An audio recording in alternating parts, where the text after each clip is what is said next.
Oke, itu dia pernyataan dari Ketua Umum Partai Politik yang menyatakan ini setuju katanya untuk agar momentum perbaikan ekonomi tidak hilang.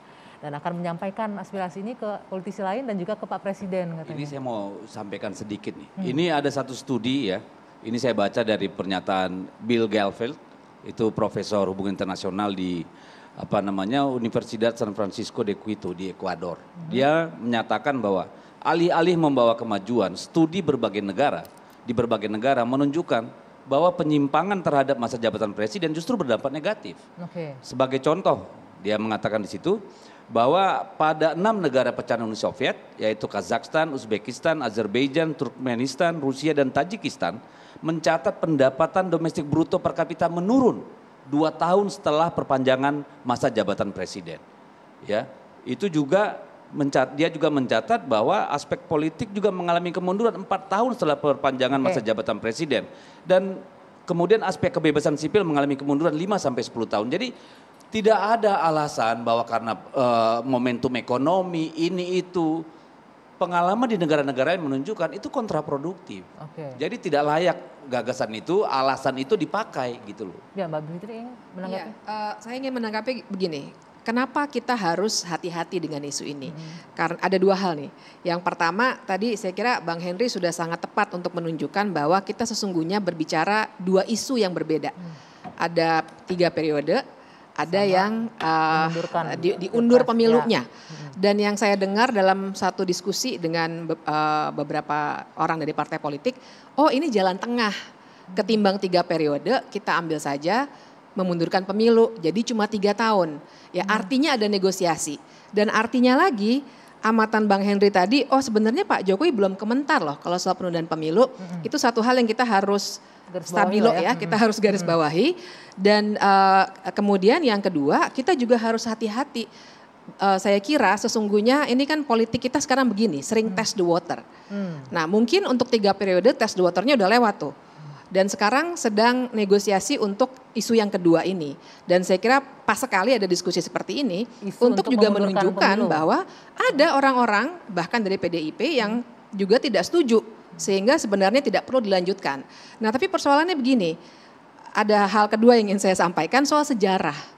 Memang sejarah kita menunjukkan bahwa hanya Pak Soekarno yang presiden yang benar-benar secara tegas bilang sendiri, kita nggak usah pemilu dulu. Setelah tahun 55 pemilu itu harusnya kan tahun 59. Tapi kemudian tidak pernah ada sampai dia kemudian jatuh. Waktu itu dia jatuh ya karena peristiwa 65 ya. Dan kemudian seharusnya setelah Soeharto terpilih, setahun kemudian harusnya ada pemilu. Tapi tidak ada, mundur sampai tahun 71. Kemudian seharusnya kan 71, seharusnya ke 75 atau 76, tapi baru ada lagi 77. Nah untuk yang kedua itu kan bukan presiden sendiri yang berbicara. Tapi partai-partai politik, terutama MPR, yang memang sudah dikuasai oleh presiden. Ya, jadi artinya kita juga punya catatan tentang seseorang yang bisa diam saja, dan saya kira orang-orang yang besar zaman Orde Baru akan ingat diksi bahwa oh saya sih terserah aspirasi rakyat. Itu begitu sering kita dengar. Saya juga besar zaman Orde Baru dan saya ingat itu. Begitu penting untuk Pak Jokowi memberikan statement untuk memundurkan Pilpres ini agar memberikan statement respon iya atau tidak begitu. Betul, karena ini adalah tanggung jawab etik sebenarnya dari seorang presiden, termasuk untuk mengedukasi warga bahwa ini wacana yang inkonstitusional dan nggak usah dilanjutkan. Tapi bahwa diam saja dan kemudian membiarkan ini berkembang karena ini namanya politik ya. Saya kira jangan-jangan selagi kita berbicara sekarang ini tengah terjadi pertemuan-pertemuan yang kita tidak bisa konfirmasi, selalu sumbernya anonimus gitu ya. Tapi sesungguhnya saya kira kalau melihat lagi-lagi kita harus lihat aktornya deh.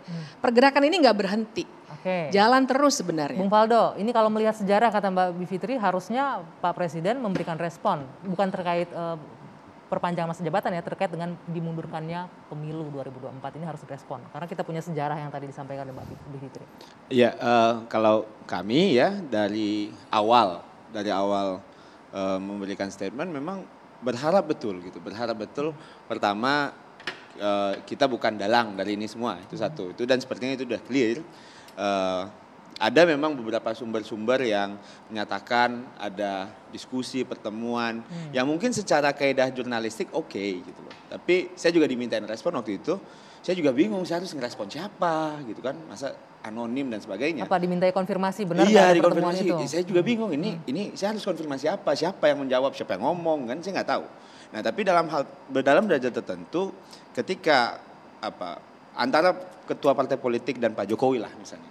Kalau ketemu ya kita tahu Pak Jokowi bukan orang yang sulit untuk diakses, sering ketemu dan sebagainya, dan kami kira bukan domain kami untuk menjelaskan sikap partai politik. Ya. Namun apakah Pak Jokowi akan menjawab, akan merespon, akan apalagi bahasanya ya, akan memberikan tanggapan, kami kira ya kita tinggal tunggu waktu yang berjalan saja. Namun sampai hari ini yang ingin kami sampaikan adalah prioritas Pak Jokowi adalah soal transformasi ibu kota negara, tentang bagaimana harga-harga sembako, minyak goreng juga sedang menemui tantangan dan sebagainya. Walaupun namun di sisi lain kita bukan berarti tidak mendengar mau yang bicara perpanjangan, amandemen, ya termasuk PSI tadi misalnya kan ya itu inilah mengelola pikiran di negara demokrasi dan kayak begini. Dan Pak Jokowi dipastikan mendengar aspirasi ini ya. Iya, dipastikan masih mendengar gitu. Okay. Tapi kalau seandainya dilarang nanti dibilang kita anti kritik, ya kan? Jadi ya mau nggak mau ini harus dikelola semua. Tapi yang jelas kita mendengar semua aspirasi. Mendengar tapi bukan jadi prioritas begitu ya. Tapi jangan dilanjutkan, sebelum dilanjutkan saya ingin menghadirkan sedikit infografis ini terkait dengan pernyataan Bung Deddy bahwa ini sudah solid lah, nggak akan mungkin juga di parlemen, nggak akan bisa kemana-mana juga. Kalau kita lihat peta dukungannya ya, kita lihat bersama-sama ini ada 3 partai politik yang mendukung wacana pemilu 2024 dimundurkan di DPR ini dengan menampung aspirasi tadi ya, disebutkan menampung aspirasi dari masyarakat dan pelaku ekonomi, ada 3 partai dan jumlah kursinya itu 187.